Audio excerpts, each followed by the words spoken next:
monte de incongruências entre tentar colocar o Big Bang em Gênesis. Ficamos tentando acomodar a Bíblia à ciência de homens. A paz! Olá, meu irmão, meu amigo, aqui é o pastor Klaus, eu sou pastor da Quírios aqui na Lapa e é um privilégio ter você aqui com a gente nesse podcast de liderança. Nós já estamos aí com quase 100 mil inscritos, então não esquece de clicar aí no sininho e também se inscrever no nosso canal para a gente poder chegar logo nesse 100 mil. Estou ansioso para receber a plaquinha, vai ser muito bom. Gente, hoje eu estou com um amigo querido, uma pessoa que inspira milhares de pessoas, uma pessoa que também é controversa também, tem várias coisas assim que as pessoas criticam, falam, mas eu tenho certeza que vocês vão curtir demais o bate-papo de hoje, que a gente está aqui entrevistando o nosso professor Marcos Eberle. Como é que você está, querido? Pastor Klaus, melhor agora aqui. Estou bem, ativo, continuo aí na luta, combatendo o bom combate, e mostrando ao mundo que sem ele nada do que foi feito se fez. Muito bom. Gente, eu estou muito emocionado aqui. Eu conheci o professor Marcos aqui agora, aqui em Curitiba. A gente está um tempo caminhando junto aqui, conhecendo o trabalho dele. E eu pedi para ele vir aqui explicar para a gente, contar um pouquinho da história da vida dele. Conta um pouquinho da sua história de gerações de batista. Como é que é? Agora é presbiteriano, mas... Eu estou na Presbiteriana, sou membro da Presbiteriana de Pinheiros, amo de paixão a Igreja Presbiteriana, mas eu sou terceira geração de batistas, pastor. Meu bisavô, Arsênio Koval, morava na Ucrânia. Olha só. Ele era católico ortodoxo e mudou para a Rússia. E encontrou uma russa maravilhosa, linda, né? Porque a minha bisavó era muito bonita mesmo. Emma Boiko. Emma Boiko. E se casaram na Rússia. Ucraniano com russo, olha só, né? Família de briga, né, pastor? E se converteram na Rússia, se tornaram batistas na Rússia. Eu não conheço a história de conversão, porque eu conversava com a minha bisavó, e ela veio para o Brasil, vou contar como ela chegou aqui, até 5 anos, em russo. Mas até 5 anos você não quer perguntar como é que ela se converteu, né? A gente conversava outras coisas. E eles se converteram na Rússia e meu bisavô pegou todos os santos, colocou num saco. A história é linda. Eu me emociono toda vez que conto. Sim. E jogou no lixo. Olha só. Alguém viu e denunciou meu bisavô para um dos padres ortodoxos. Isso foi antes de 1909, quando eles vieram para o Brasil, começo do século XX. E os padres ortodoxos controlavam a Rússia naquele momento. E ele foi preso, pastor. Ele ficou 5 anos na prisão russa. É mesmo? Mas imagina uma prisão russa no início do século XX, 1901, 2, 3. 5 anos preso, ele é libertado, ele sai da cadeia e não consegue fazer mais nada. Minha bisavó contava que eles não conseguiam colocar os filhos na escola, eles não conseguiam negociar, porque... ficou marcado. E, pior, passou um tempo, ele foi exilado na Sibéria. Sabe aquele trem transsiberiano? Né? Sim, já vi. Tem Tema de Lara, né? Aquele filme, Dr. Zhivago. Aí foram para a Sibéria. Minha bisavó contava que eles ficavam presos dentro da casa sem poder sair por meses no inverno, muito, muito frio. E eles deram um jeito de escapar da Sibéria. Eu não sei como. Como é que se escapa da Sibéria? Só tem um trem, né? Controlado pelos russos. Vieram para Kiev. E de Kiev vira uma propaganda lá. Olha, paraíso tropical. Rio 40 graus, paraíso tropical. O governo brasileiro está oferecendo terras para você imigrar para o Brasil. E eles falam, vamos para o Brasil. Chegaram aqui em Sumaré, em São Paulo. E encontraram mata virgem. Eles dormiam numa barraca de lona. Minha bisavó conta que morria de medo de onças, cobras. Onças, porque pensa, né? Sim. Começo do século XX em Sumaré, São Paulo. Mas em poucos anos, pastor, ele construiu um sítio maravilhoso. Sítio Paraíso, que chamava. E fez uma usina hidroelétrica, construiu uma estação de rádio para escutar a Rússia. E minha avó, que veio junto no navio com 2 anos, Ana Koval, ela fundou a primeira igreja batista de Sumaré. Ela é membro fundadora da primeira igreja batista de Sumaré.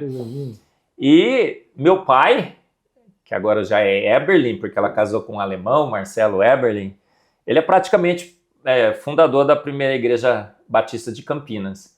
Então eu tenho essa tradição e essa história para honrar, né, pastor? Sim. Olha, eu tenho no meu livro Fomos Planejados, eles estão lá, os dois, eu pus uma foto, e no colo, assim, em uma das pernas, está uma Bíblia, a Bíblia russa, que a gente tem até hoje na família, e que eles honrando, né, não abriram mão, foram presos, exilados, tiveram que vir para o Brasil. Uma vez eu fui dar uma palestra na Rússia, um congresso de espectrometria de massas da Rússia, e eu cheguei lá e levei a foto do meu avô, do meu bisavô, da minha bisavó russas. E comecei, antes da palestra, a contar a história deles, falando, olha que maravilha, eles foram para o Brasil, construíram um império, porque o Sítio Paraíso ele foi o primeiro morador de Sumaré a ter carro, ele foi um sucesso, primeiro que plantou trigo na região, porque todo mundo achava que não, ele foi lá e plantou trigo. Tinha um monte de empregados, caminhões e tudo mais. E eu falei, olha só, gente, uma história de um sucesso de um russo. Pastor, todo mundo começava a me olhar assim, nenhum russo achou graça naquilo lá. Por quê? Acabou a palestra, eu cheguei para o meu amigo, Albert Lebedev. Falei, Albert, acabei de dar palestra, mostrei meu bisavô, e os russos não gostaram. Ele falou, Marcos, russo não abandona a Rússia, a mãe Rússia, em qualquer hipótese. Aí eu percebi, pastor, a dor que meu bisavô deve ter sentido por abandonar a Rússia. Por que ele abandonou? Perseguição religiosa, por amor a Cristo, por amor a essa palavra aqui, né, pastor? Aleluia, que ele estava assim, ó, na perna, segurando. Deus transformou a vida dele. Então eu sou terceira geração de batistas. E eu vim para São Paulo, pastor, e fiquei procurando uma igreja. Mas, assim, de pronto já encontrei a Presbiteriana de Pinheiros. Minha esposa é fanzaça do Hernandes Dias Lopes. Bom, nós também. Quem não é, né, pastor? Quem não é? Tá difícil achar quem não é. E eu fico escutando as pregações dele e fico assim, deixa eu ver se eu consigo imitar alguma das estratégias que ele tem, né? Sensacionais. Não, o que eu acho incrível é como ele sabe os textos de cor da Bíblia. Ele pregou aqui para nós, aqui ele não leu a Bíblia. Ele recitou o texto. Pastor, ele começa a frase, ele termina a frase sem respirar, e ele vai direitinho, na mesma entonação, assim, bonitinho, ele não engasga, ele não para, né? É incrível. É uma máquina. Aí você chegou em São Paulo. Aí eu cheguei e falei assim, puxa vida, é aqui a igreja. Aí o Arival é do meu, é tão maluco beleza como eu, né? Eu falei que ele é maluco beleza, ele gostou desse título. Então se ele gostou, falar, tá liberado. Arival, foi ele que falou. Aí cheguei e falei assim, nossa, esse é o... ele compra o quarteirão inteiro, ele quer fazer uma igreja de 13 andares, ele quer ganhar a Europa para Cristo, ele quer fazer poços, quer abrir igreja. Eu falei, esse é o pastor que eu gosto. Sim. Eu estava numa igreja que era assim, gente, não podemos, porque vamos colocar um pisozinho mais barato, porque esse piso é meio caro, sabe? Não, ele é arrojado. E eu cheguei para o Arival, né, pastor? Falei assim, pastor Arival, eu quero ser membro aqui, estou participando da igreja, tem um programa agora, um podcast na IPPTV e tal.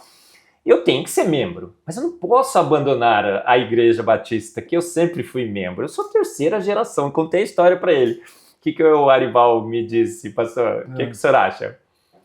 Marcos, problema algum. Você pode ficar membro nas duas. Você vira um cristão flex.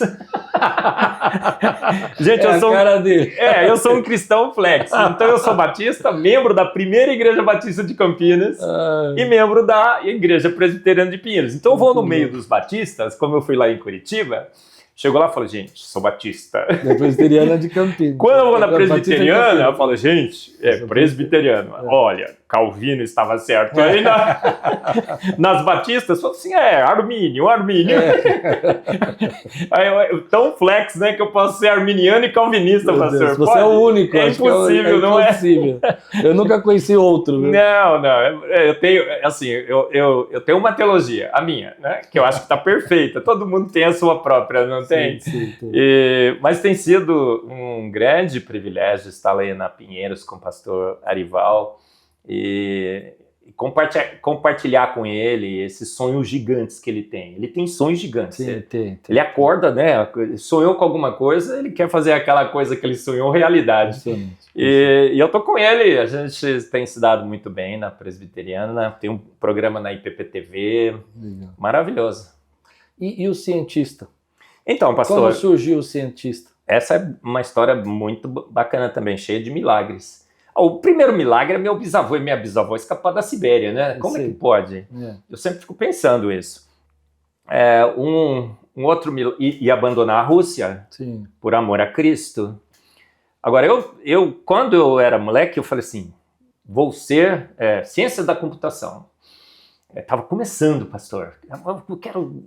Mas eu fui para a praia com meus tios. Quando eu voltei, queria fazer o colégio técnico da Unicamp, de computação. Liguei lá e falei assim, gente, quero me inscrever. Acabou ontem a inscrição. Falei, ixi, perdi. Mas o colégio técnico de química, o COTICAP na época, está aberto até hoje. Vou fazer química. Assim você decidiu? Olha só, Deus guiando. Aí eu fiz o colégio técnico e entrei na Ródia. Fui trabalhar como técnico na Ródia. E eu falei, acho que vou prestar o vestibular, depois de 2 anos. Quando eu fui prestar o vestibular, era num domingo, pastor. Olha só que história, essa história é bacana, eu também gosto dela. Eu fui na IBD, da Primeira Igreja Batista de Campinas, Andrade Neves 1848, e tinha que descer uma rampa assim, uma avenida, e tinha um ponto de ônibus da Unicamp. Acabou a IBD às 10, fui para o ponto de ônibus. O vestibular, a primeira prova era 13h. Cheguei no ponto de ônibus, estava escrito Unicamp, parei lá. Mas eu olhava assim e falava, engraçado, devia estar cheio de gente aqui, né? Porque é vestibular na Unicamp. Pastor, chegou 10h30, 11h, 11h15, eu não me lembro exatamente o horário. Mas chegou um horário e falei assim, perdi, né? Eu acho que isso aqui não passa ônibus, não sei o que está acontecendo, o ônibus não vem, vou para casa. Pastor, chegou um rapaz, que até hoje eu não me lembro exatamente, eu não lembro a face, a fisionomia, só lembro que era um jovem. Chegou assim para mim e falou assim, ei, você está esperando o ônibus aqui? Falei, sim. Você não sabe que ele não passa mais aqui? Eu falei, não. Você está indo para fazer o vestibular? Eu falei, mas agora eu já perdi. Não, vamos de táxi. Eu falei, rapaz, não tem dinheiro para táxi. Eu tenho dinheiro para o ônibus, né? Aquele dinheirinho contadinho que a gente vivia, né? Antes, né? Não tinha cartão de crédito, não tinha nada. Ele falou, não, eu pago. Táxi. Pastor, passou um táxi ali, parou. Nós dois entramos no táxi e Campinas para Paulínia. É longe? É longe. Quando chegou, estava para fechar o portão, ele falou, lá, aquele portão, vai. Eu peguei, passei pelo portão, o portão fechou. Sabe aquelas reportagens de vestibular? O cara fica pendurado. Me deixa entrar, me deixa entrar. Passou. Pastor, quem foi? Um anjo do Senhor, eu não tenho dúvida. Não entrou, ele não foi fazer vestibular? Ele me levou de táxi até a Unicamp e me apontou o portão. Se ele não tivesse apontado o portão, lá... Isso é uma coisa legal. Você que conhece alguém que levou o Marcos Eberlin para o vestibular, entre em contato com a gente. Eu acho que vai ser difícil, o pastor vai ter que fazer um contato com os céus para perguntar qual é o anjinho. É verdade. Mas aí, eu fiz a prova de português e inglês. Eu sempre detestei português, detesto até hoje, porque acho que não tem regra, sabe? Tudo é exceção. Minha mente é muito cartesiana, gosto de matemática, física. Eu detestava o português e fui muito mal na prova de português. Aí eu cheguei no outro dia, acordei e falei assim, fui tão mal nessas provas. Inglês fui bem, razoável. Inglês é um pouco mais lógico, né? Aí falei, cara, não vou fazer mais esse vestibular não vou passar mesmo. Fui trabalhar na Ródia, pastor, que também era em Paulínia. Chego na Ródia, às 11h da manhã, chega o meu chefe, José Carlos Gerês, um italianão. Chegou assim para mim, Marcos, eu falei, o que foi, Gerês? O que é que você está fazendo aqui? Eu falei, estou trabalhando. Ele falou, você não ia fazer o vestibular? Eu falei, ei, Gerês, como é que você sabe? Porque você não conta para o seu chefe que você vai fazer vestibular, né? Você está querendo sair da sua empresa. Eu falei, como é que você sabe? Estou sabendo. Mas você tem que fazer. Eu falei, mas Gerês, 11h já, não consigo chegar lá na Unicamp. Eu teria que pegar um ônibus para Campinas para Unicamp. Pastor, ele sai, vai para a sala dele, José Carlos Gerês era o gerente geral do centro de pesquisa. Ele tinha um Dodge Dart, coisa mais linda do mundo. Pensa aí um Porsche hoje, sabe? Sim. Maravilhoso. Naquele tempo quase ninguém tinha carro. Ele parava o carro assim e falou, que carro maravilhoso. O pastor, ele voltou com a chave do carro dele e disse, Marcos, você vai com o meu carro. Meu Deus. Eu peguei o carro dele. Quando eu cheguei na Unicamp, eu parecia o filho do Elon Musk agora, né? Não é nem mais do Bill Gates. Eu falava Bill Gates, agora falou... Era o único de carro ali, pastor. E aquele carrão, todo mundo começou a olhar, falou, nossa, esse cara é um milionário fazendo... Era eu, olha só. Fiz o vestibular, no outro dia eu fui também, eram 4 dias. E o pior, sem estudar nada, fazia 2 anos. Passei. E hoje sou químico. E várias outras histórias que eu poderia contar de milagres e milagres. Você se formou na Unicamp? Me formei na Unicamp. Olha só. Aí eu fiz o exame da pós. Aí, pastor, Deus é sobrenatural. 4 provas, eu tirei 10, 9.8 em fisicoquímica. Não sei por que me tiraram o 0,2 até hoje, viu, gente? Tá bravo com o 0,2. Me tiraram o 0,2? Como? Eu passando com 6,5 na prova, ele tá bravo com o 0,2. São as melhores notas da história da pós-graduação da Unicamp. Eu falo porque o pessoal fala assim, Marcos, agora que está defendendo design inteligente, é vergonha para a Unicamp. Vergonha, só as melhores notas do programa até hoje. E aí, com aquelas notas, o pessoal do departamento de Química Orgânica falou, cara, precisamos contratar esse garoto. Fui contratado. Pastor, eu era um garoto, assim, para dar aula eu tinha que mostrar minha carteirinha para o pessoal acreditar que eu ia dar aula mesmo. Quantos anos você tinha, mais ou menos? Eu me formei no colégio técnico com 17, eu tinha 18 anos. Você nunca repetiu, né? Foi direto. Assim. Fui. E terminei a Unicamp, já tinha a graduação com 20 anos. 21. E eu tinha aquela carinha de jovem que até hoje eu tenho, né, pastor? Sim, é verdade. Eu ia perguntar a sua idade, mas eu fiquei...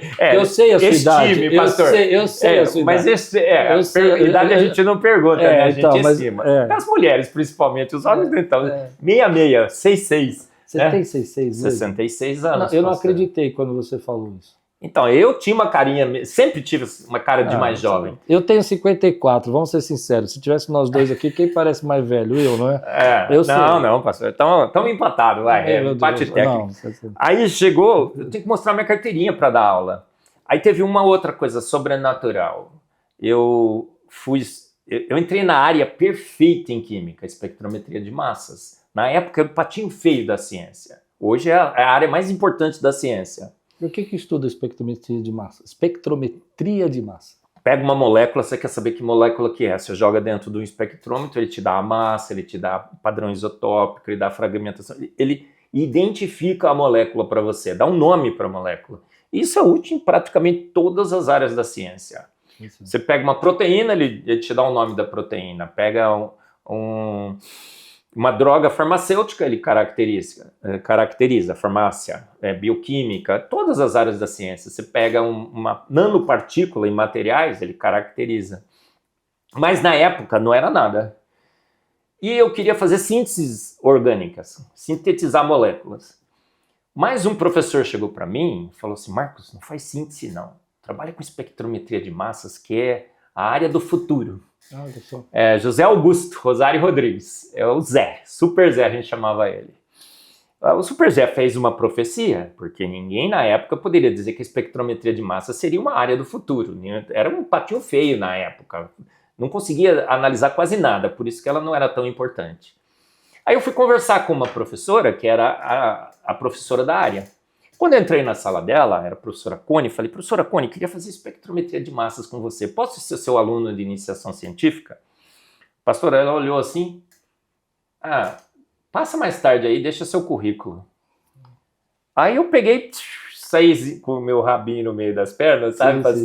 Falei, cara, essa mulher nunca vai querer saber de mim. Quem que eu sou? Não sou nada, né?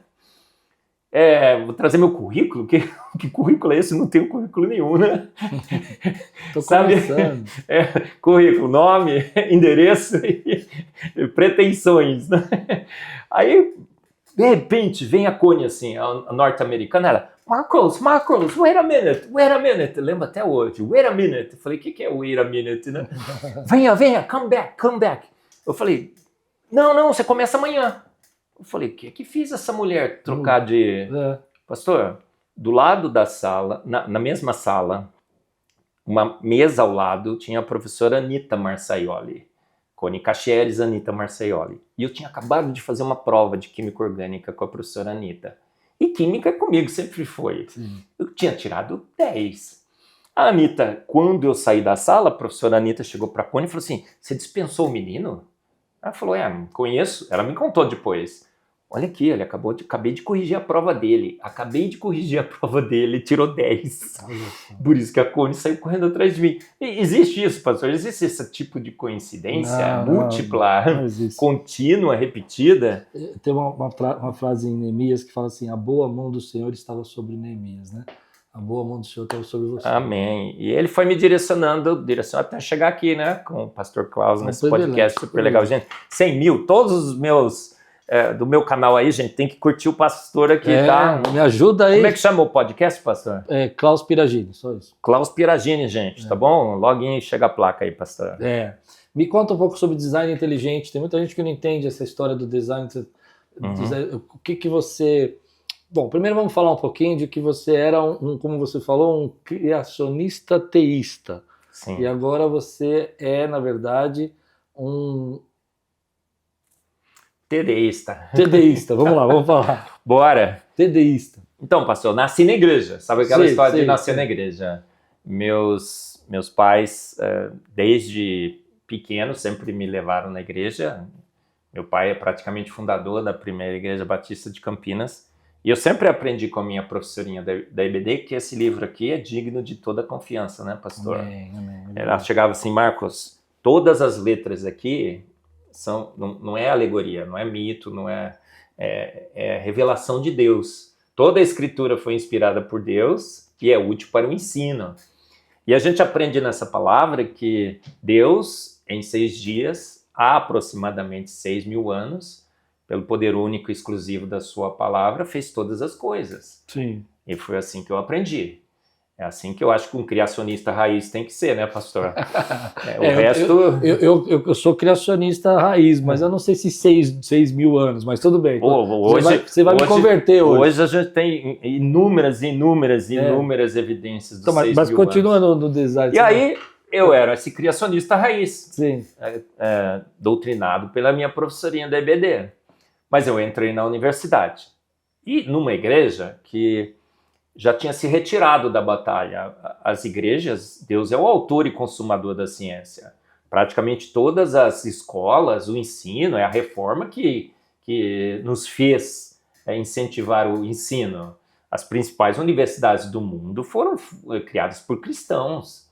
Mas a gente, quando Darwin chega, a gente acha que a gente perde a batalha e se tá todo mundo entrincheirado nas igrejas hoje. Sim, com medo. Né? Com medo, ninguém mais fala de ciência. Tem pastor que, inclusive, olha, não ponha seu filho na universidade, porque aquilo lá é do demo. Não é? É verdade. Cristão não é para entrar em universidade.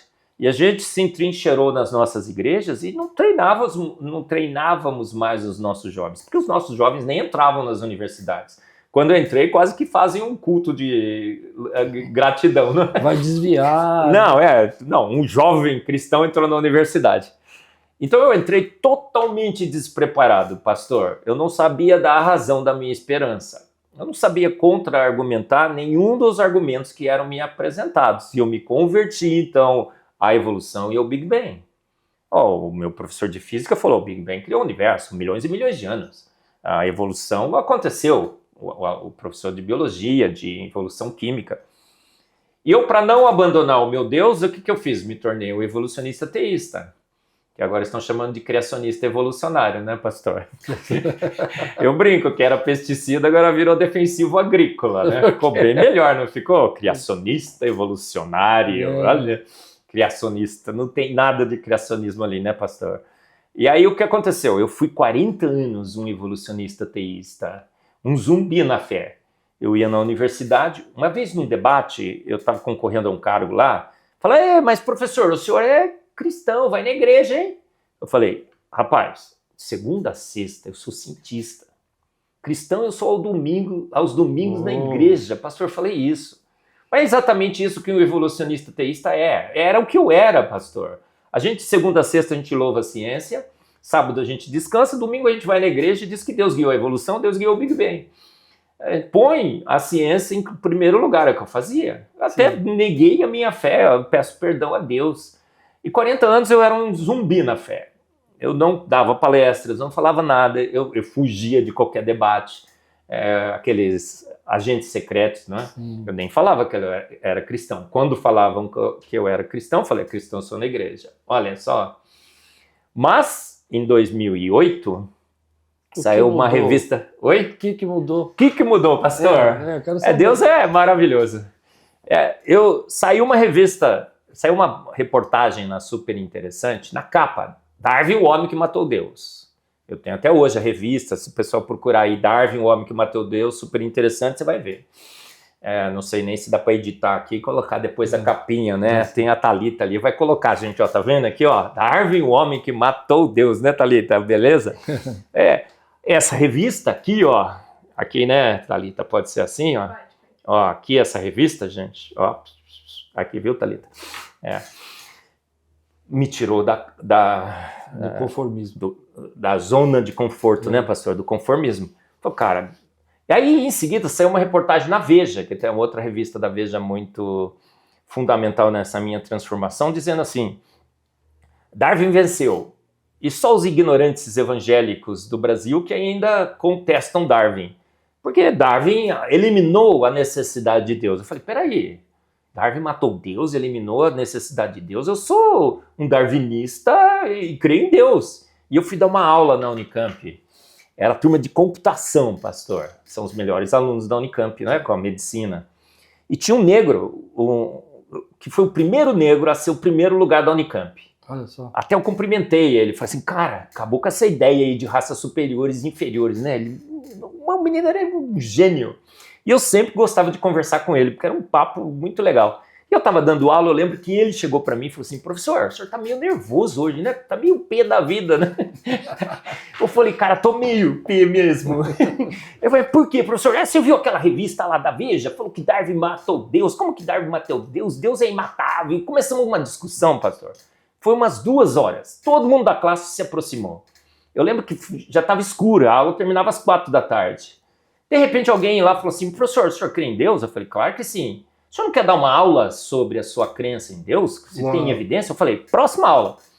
Meio maluco, beleza, né? Tipo, eu não tenho nada aí. A minha esposa diz que eu não falo não pra nada, né? Tudo que me chama eu vou. E assim, a vida é curta, né, pastor? É verdade, a gente tem que se arrepender pelas coisas que a gente não fez. E é verdade, porque eu convidei ele aqui para vir. No dia que eu convidei, no dia mesmo ele aceitou de estar aqui comigo. Eu me arrependo por um monte de coisas que eu não fiz. Agora, eu praticamente não arrependo de nada que eu fiz, mesmo que não tenha, assim, dado muito certo, porque Deus tem um propósito em todas as coisas. Sim. Aí eu falei, cara, agora eu tenho que preparar uma palestra. Entrei na internet, desafiando a nomenclatura científica. Era um blog, que agora a gente nem usa mais esses blogs. Enésio Almeida Filho. E era sobre design inteligente. Mandei um e-mail para o Enésio, falei, Enésio, o que é esse negócio de design inteligente? Ele falou, professor, o senhor não conhece? Falei, não, é uma teoria científica defendida por cientistas com evidências científicas que mostra que um ser inteligente fez o universo, fez a vida e os fez prontos, não usou a evolução. Eu falei, uau, que legal! Então eu posso me reconverter à minha professorinha da IBD? Claro que sim! Que poxa, eu embarquei na teoria do design inteligente, deixei esse compromisso espúrio com as trevas, porque o evolucionismo teísta é um compromisso espúrio com as trevas, eu sei. Eu estudo, eu entendo isso hoje, né, pastor? Sim. Você pôr Deus para guiar a evolução, para guiar o Big Bang. Mas defende, eu quero entender, eu conheço, mas eu quero entender, vamos pensar que alguém está em casa e não entende o que é o design inteligente. Eu vi pela primeira vez, o que é? Então, é uma teoria científica, começou em 1993, em Pajaro Dunes, na Califórnia. Philip Johnson chamou um congresso de vários cientistas, e nesse congresso eles falaram assim, não dá mais para segurar, a evolução faliu, não dá mais para disfarçar, não há como sustentar hoje, pelas evidências do genoma, do DNA, todas a complexidade da vida, as maquinarias, que um processo acéfalo teria formado tudo isso. A gente precisa de outra teoria. Alguém levantou a mãozinha lá e falou assim, Anaxágoras, um filósofo grego, já dizia que foi uma mente inteligente, é o design inteligente. Eu não me lembro se falaram mesmo ou não, mas alguém lembrou que havia uma teoria que desde os filósofos gregos sustentava que foi uma mente inteligente. Anaxágora falava que é um noun, N-O-U-N, né, em grego. Uma mente inteligente. Os caras, uau, design inteligente. E nasce ali a primeira célula mundial do design inteligente. Pajaro Dunes, na Califórnia, Philip Johnson. Eu tive o privilégio de participar do aniversário de 25 anos do encontro. Aí, Michael Behe estava lá, Stephen Meyer, o Dembski, e começa então o movimento moderno do design inteligente. Então, o que é o design inteligente? É um movimento que nasceu dentro da ciência, com cientistas, percebendo que a evolução darwiniana não explicava mais a vida, a complexidade, a inteligência, a informação da vida, e que encontra no design inteligente uma nova teoria para explicar a vida e a sua complexidade, a sua informação, a sua maravilhosa estrutura, baseada em evidências científicas. O Michael Behe escreve o livro, A Caixa Preta de Darwin, dizendo, olha, a vida tem uma complexidade que não se pode reduzir, a complexidade redutível, a Caixa Preta de Darwin. É como uma ratoeira, você tem que ter todas as peças já lá desde o início prontas, senão a ratoeira não funciona. Tinha um provérbio judaico muito antigo, que eu li muitos anos atrás, que me falava muito ao coração sobre isso. Se você encontrasse um relógio no meio de uma praia, e eu dissesse que aquele relógio foi juntando suas peças por milhares de anos, juntou os ponteiros, fez a camada de vidro em cima, e na hora exata se ajustou com o tempo e começou a bater no mesmo horário que tinha que bater com o sol. Você diria que eu sou louco? E a pessoa, claro, você é louco, um relógio não nasce assim. E você quer dizer que eu, que sou muito mais complexo que um relógio, fui criado dessa forma? Esse é o absurdo da evolução. Então, a teoria do design inteligente começa a se formar ali, naquele primeiro núcleo. Hoje ganhou o mundo, temos uma das maiores sociedades no Brasil, temos nos Estados Unidos, e cada vez mais a gente tem mais e mais anteevidência, o quarto pilar da teoria do design inteligente, esse livro aqui, que eu trouxe para o pastor, né, gente, né, Thalita, tá bem focado aqui, assim, né, anteevidência, posso pôr aqui, né, o quarto pilar da teoria do design inteligente, eu tive o privilégio de estabelecer dentro do grupo, dentro do movimento mundial. Isso, eu sou apenas um rapaz, pastor, latino, americano, sem dinheiro no banco, sem parentes importantes e vindo da zona de transição, porque eu nasci em Campinas. Campinas não é interior, né, pastor? Não, é zona de transição.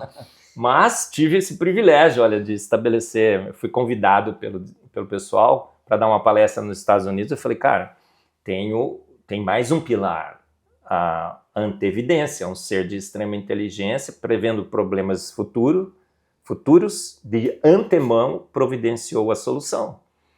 E só mentes inteligentes poderiam providenciar a solução para um problema antes do problema ocorrer. A evolução nunca poderia fazer isso. Sim. Então é o quarto pilar da teoria do design inteligente. A gente tem a complexidade, a informação, o ajuste fino e a anteevidência. O Daniel Lopes, agora no nosso último congresso, falou a inteligência artificial é outro pilar.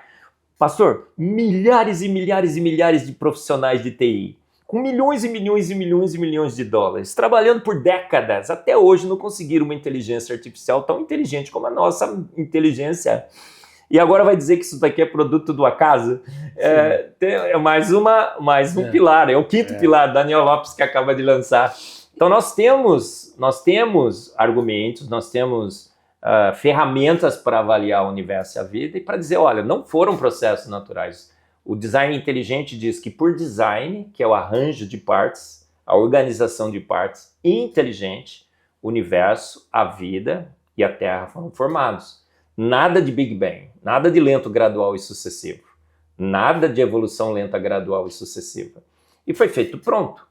E o pior, com as fotos do James Webb, né, pastor? A gente descobriu que o universo no início está igualzinho ao universo agora. Se o universo tivesse milhões, bilhões de anos, como muitos acham, fora e dentro da igreja, o universo teria envelhecido. Ele não envelheceu, pastor, o tempo não passou. Então hoje a gente tem duas fotos. A gente tem a Eva mitocondrial, a gente tem o Adão Y, tem um número de mutações deletérias no nosso DNA, que também é um diário da vida na Terra, dizendo claramente 6.000 anos, 6.000 anos, 6.000 anos. Por isso que eu digo, minha professorinha da EBD, a senhora estava perfeitamente certa. Eu tive uma aula no seminário, eu quero te perguntar isso. Quando eu era seminarista, eu tinha um professor americano, acho que ele chamava Price, se não me engano o nome dele era isso mesmo, é Price. O Price ensinou o seguinte, que se eu pegasse, eu quero te fazer sobre a sua opinião, tá? Claro. Se eu pegasse ali Gênesis, capítulo 3, a criação, e colocasse do lado da teoria do Stephen Hawking, né, Stephen Hawking, né? Isso. Ele falava o seguinte, que quando ali disse haja luz, seria então o Big Bang. Depois ele falava assim, a Terra era sem forma e vazia, os planetas se juntaram. Sim, continua. Só que um era... Não, eu tô falando que eu aprendi. Sim. Gente, eu aprendi, eu fiz um curso sobre Quanta heresia junto, né, Thalita? Aí ele fala o seguinte, que aqui é poético Sim. e aqui seria científico. Pastor, isso foi uma tentativa de salvar a Bíblia. Até Darwin, todos os hebraístas, nenhum fora. Eu entrevisto hebraísta traz hebraísta nos meus podcasts. Já levei lá o Ageu Magalhães, o Carlos Vailate, Leonardo, um monte. E aí eu pergunto para eles, a Bíblia dá a abertura para esse tipo de interpretação? Eles falam, não. Inclusive até Darwin, todos os hebraístas viam claramente toda a ordem de construção. Mas e então, de elaboração o que seria do mundo. o haja luz, então? Não seria haja uma luz? explosão? Assim? Por que o Big Bangista vai lá e acha que haja luz é o Big Bang? Porque, pastor, é um erro crasso. É um erro crasso de leitura da palavra de Deus. É que você falou tão rápido que eu perdi o Big Bangista. Big Bangista. Eu aprendi com a minha professorinha da EBD, e eu acho que o senhor também aprendeu, que a Bíblia se lê com a Bíblia. Sim. Você tem que se despedir de todos os seus preconceitos e suas predefinições. Com certeza. Tome um banho antes, né? Na sua mente, lave a mente e deixe a Bíblia falar. A Bíblia é clara, necessária, suficiente, inerrante e autoridade final. Sim. E você lê a Bíblia e fala, fale. Você não pode interpretar a palavra de Deus. Se você interpretar a palavra de Deus, o que vai acontecer? Você vai colocar seus preconceitos, suas pré-definições nessa interpretação. Você tem que deixar o texto falar. Quando você lê a Bíblia, está lá, porque em 6 dias criou Deus os céus, a terra e o mar e tudo que neles há, e no 7º descansou. 6 dias, no 7º descansou.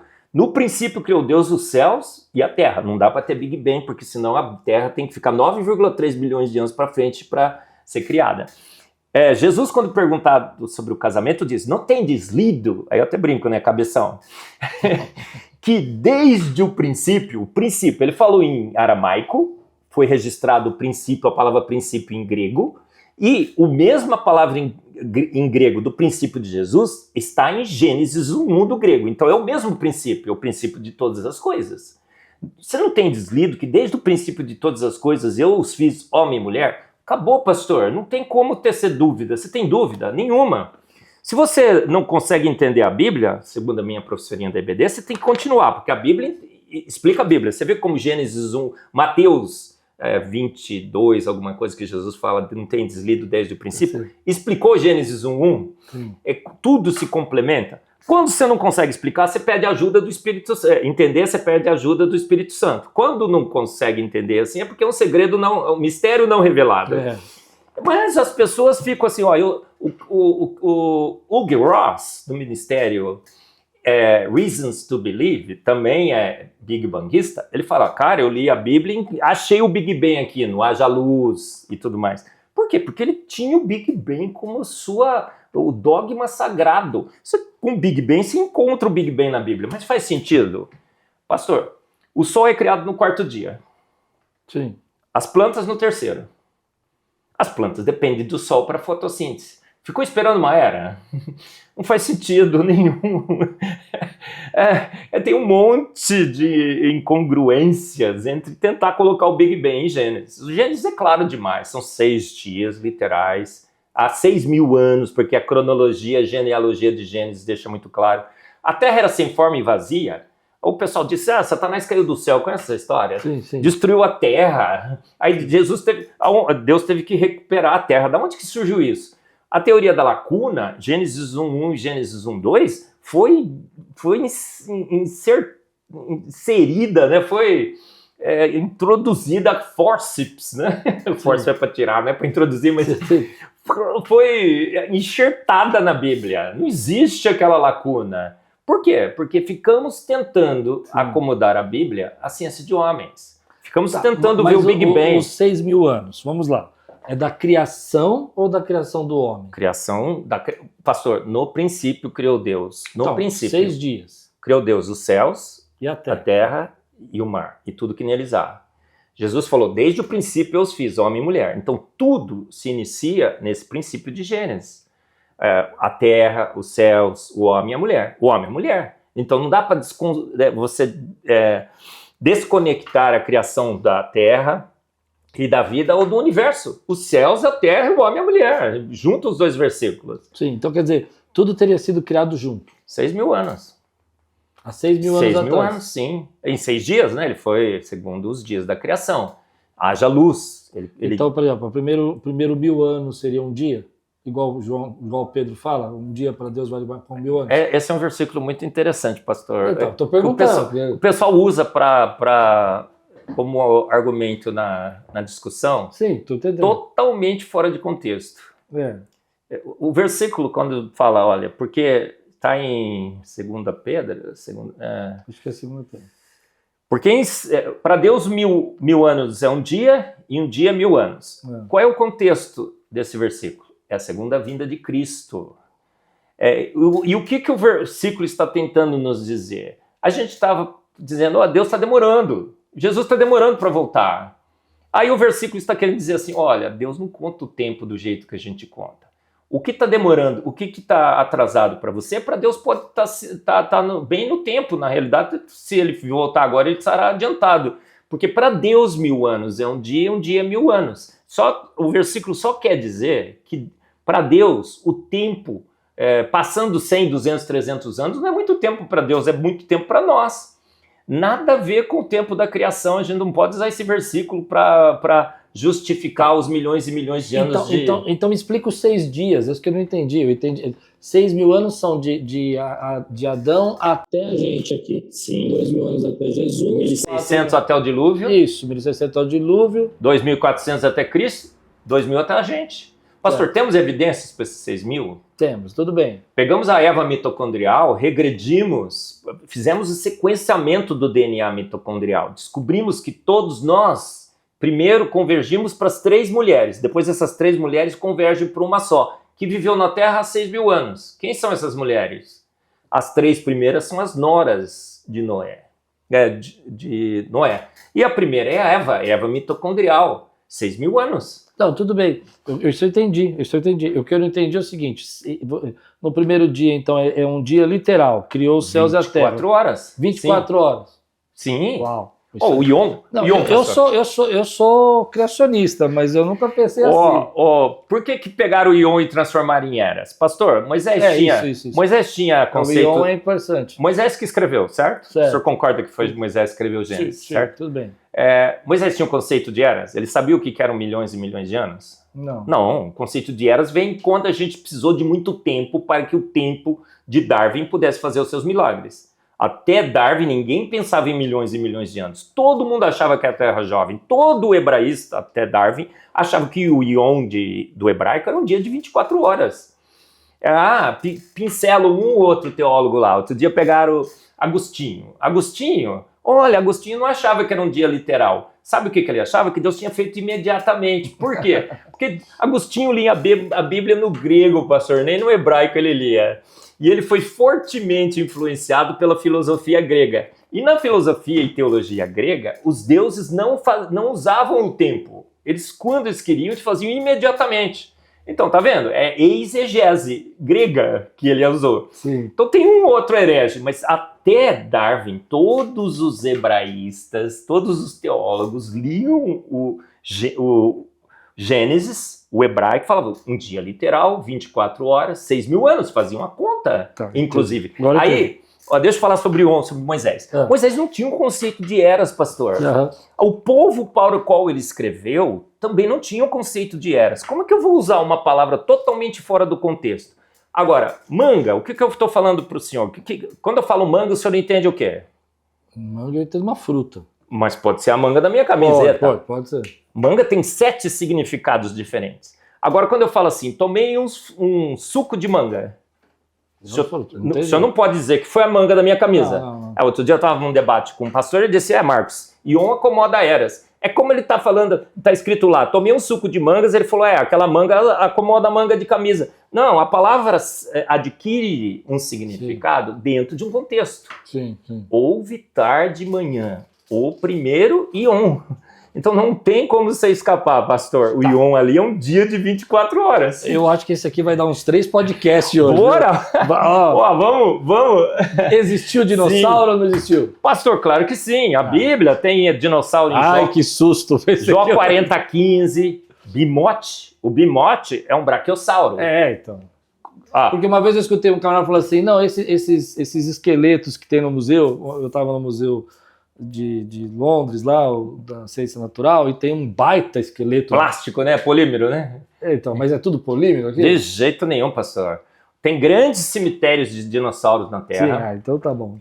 Espalhado em todos os continentes. Tem no Brasil, tem na Argentina, tem na China, tem nos Estados Unidos. Agora vai estar uma área cinzenta. Sim. A Terra não é plana. Absolutamente não, bem redondinha, né, pastor? Isaías diz, Deus está assentado sobre o globo da Terra, não é nem circunferência, pastor. A palavra cron, né, que é do hebraico, tem análogos em outras línguas, sim, que é bola. Aquela Terra é uma bola que rebola lá no céu, né? Agora tem uma curiosidade minha pessoal, não estava no nosso script aqui, posso perguntar? Claro. Mas é pessoal. Sim. Aquele negócio da como é que chama? Fibonacci? Sequência de Fibonacci, sim. Que tudo tem a sequência, as orelhas, não sei o quê. Isso faz parte do design inteligente? Absolutamente sim, é o ajuste fino, é a matemática. A gente diz no design inteligente que há uma linguagem na natureza, e essa linguagem é matemática.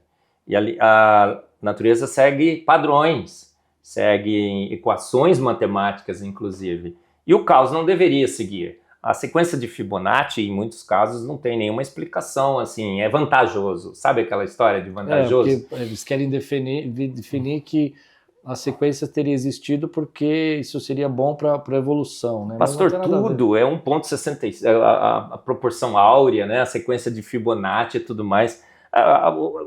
O comprimento do seu braço com o comprimento do seu corpo, tudo está lá. Por quê? Porque é uma vantagem? Não, muitas vezes você podia ter um braço curto, um braço longo. Alguém usando equações, leis, criou o universo. A matemática é a língua de Deus. Deus usou proporções áureas, usou as sequências, usou equações para construir a sua obra. E isso é muito claro. É mais uma evidência de que um ser de todo poder e toda sabedoria... Geral. Com matemática, com força, com equações e proporções bem definidas, criou toda a sua obra. E é uma assinatura de Deus, porque essa proporção está em toda a criação. Significa que é um único Deus, porque ele pôs a sua assinatura, assinaturas matemáticas também. Vou fazer perguntas assim minhas agora. Claro. Meu horário acabou, ele estava falando, mas corta no meio, faz 2 aqui. Me explica uma coisa. Vamos pensar aqui agora, rapidamente. Dentro dessa criação toda de Deus, dessa matemática de Deus, existe vida fora da Terra? Absolutamente não, pastor. Por quê? Porque a Bíblia é clara e os dados são claros. Olha, Fermi, um físico italiano, tem o paradoxo de Fermi, não sei se o senhor já ouviu falar sobre esse. Um dia estavam falando de ET para ele e ele falou assim, nossa, mas se tem tanto, cadê? Nunca vi. E ele está totalmente correto. Se existe vida fora da Terra, se essa vida foi formada por processos naturais, se formou na Terra, deve ter se formado num monte de outros planetas. Que o universo é imenso, porque o universo proclama a glória de Deus. Sim. A Bíblia diz, com quem que vocês irão me comparar? Né? Compare com o universo. Sim. Eu medi com a palma das minhas mãos. Então deveriam existir muitas e muitas civilizações, uma quantidade imensa de civilizações. E essas civilizações, muitas delas, a probabilidade nos mostra, deveriam ser muito mais avançadas do que nós. Deve ter menos avançado, igual ao mesmo nível de tecnologia, mas muitas civilizações muito mais avançadas. E, obviamente, eles gostariam de investigar esse universo maravilhoso. Acho que todo mundo vendo esse universo quer ver o que tem lá. E eles já deveriam ter chegado aqui. Aí o Fermi disse, olha, nunca vimos um único sinalzinho de ET. Nunca vimos uma estaçãozinha... Ficamos prospectando o universo já por muito tempo com os nossos telescópios. O Hubble, o James Webb, nunca alguém... Agora tem um cometa novo aí. É cometa, gente. Pode ficar tranquilo que é. É um astro, apenas que está se comportando meio estranho. Todo mundo, nossa, deve ser uma nave espacial que está vindo aqui investigar a Terra, né? Tava no UOL hoje. Tava no UOL. Tá todo mundo falando. Sacani tá falando, né? Olha, gente, pode ser um ET e tudo mais. Gente, olha só. Nós ficamos prospectando e nunca encontramos. Tem um livro que é Probabilidade Zero. Por que nós nunca encontraremos vida em outro planeta? Porque que as condições da Terra são sobrenaturais. A gente nunca viu sinal de ET, e quando a gente olha para a Terra para acomodar a vida, são milhares de condições que só a Terra tem. A Bíblia diz que os céus são os céus do Senhor, a Terra ele nos deu de presente. Inclusive a Bíblia diz que ele estruturou a Terra para ser habitada. Então ele não estruturou os demais. Então não tem como você imaginar, pelas evidências que nós temos hoje, que existiriam vida em outros planetas, senão eles já teriam chegado aqui. Agora, a Bíblia também é muito clara, né, pastor? Eu brinco, é mais uma brincadeira, tá? Teológica. Claro. Porque a Bíblia diz assim que somos a noiva de Cristo, não diz? Sim. Pastor, se tiver outra, vai dar um barraco lá, não vai? Eu fico pensando, cara, você chega lá e fala assim, uau, tinha outra. Não, várias, inclusive. Não tem como, pastor. A Bíblia diz, a Terra ele nos deu de presente. Eu vejo também como, teologicamente, muito difícil de defender outros planetas, né? Tem irmãos nossos em Cristo, né, que dizem, olha, tem outras civilizações que não caíram, foi a nossa só que caiu. Mas não há como você justificar. Você pode até crer que existe, mas justificar não tem como, nem teológica, nem cientificamente. Você acha que, por exemplo, eu me lembro que quando eu eu nunca fui bom em química, fui sempre ruim demais. Mas na minha época, quando eu era garoto, a tabela periódica não estava completa ainda, depois completaram, né? Acho que foram achando os... Você acha que tem coisas assim que a gente ainda não descobriu? Muito provavelmente não em relação à composição da matéria. Não, composição da matéria. Não, porque os átomos da tabela periódica estão muito bem definidos, 82 naturais. Né? Tudo que os físicos fizeram para frente é instável, pastor. Tá. O problema maior é o núcleo. A gente sabe que prótons e nêutrons estão no núcleo, mas à medida que o núcleo vai aumentando, fica tanto próton, tanto nêutron, que nem aquela força que Deus criou especificamente para o núcleo, que é conhecida como força forte, sabia que só tem uma força que só age no núcleo dos átomos? Deus é absurdamente exibido, exagerado e muito bem-humorado, né? Falou, vou criar uma forcinha só no núcleo, para os caras chegarem lá e falarem assim, cara, tem uma força que só age aqui, para estabilizar o núcleo. Olha, eu falo nas minhas aulas de química para os meus alunos, falo, gente, tem uma força sobrenatural aqui, olha, só age no núcleo, tá? Não vai me perguntar como naturalmente eu consigo explicar isso, porque eu não consigo, tá? Então a inferência é que foi Deus, né? Eu não falo explicitamente, né? Senão vão me expulsar, né? Mesmo de uma universidade confessional. Então, olha, o núcleo vai crescendo, chega um momento que ele não é mais estável. Então a gente e todos os elementos estão lá, periodicamente, número atômico 1, 2, 3, até 82. Então não dá para imaginar uma coisa diferente. A gente sabe que o universo é formado de prótons, nêutrons e elétrons. Acabou. Tem uns quarks e tudo mais, mas isso é coisa de físico, né? Brinquedo de físico, ficar tentando quebrar o elétron, próton e nêutron. Mas as partículas fundamentais, elétron, próton e nêutron.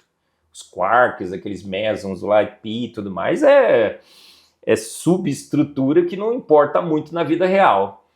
E a partícula de Deus? Partícula de Deus, pastor? Que eles falam que seria tipo físico é muito esperto. Lego, né? Tipo o bloquinho do Lego, né? Eles queriam bilhões de dólares para fazer o experimento. Se falasse que era para descobrir uma partícula subatômica, ninguém ia dar 15 bilhões que eles deram o orçamento original. Mas algum físico muito esperto falou assim, não, a gente vai descobrir a partícula de Deus.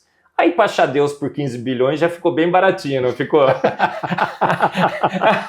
Pastor, foi uma estratégia de marketing perfeita. Mas esses bloquinhos aí que vão formando. Pastor, é interessante pensar para que eu quero a partícula de Deus quando eu tenho o DNA de Deus? Já muito bem descrito e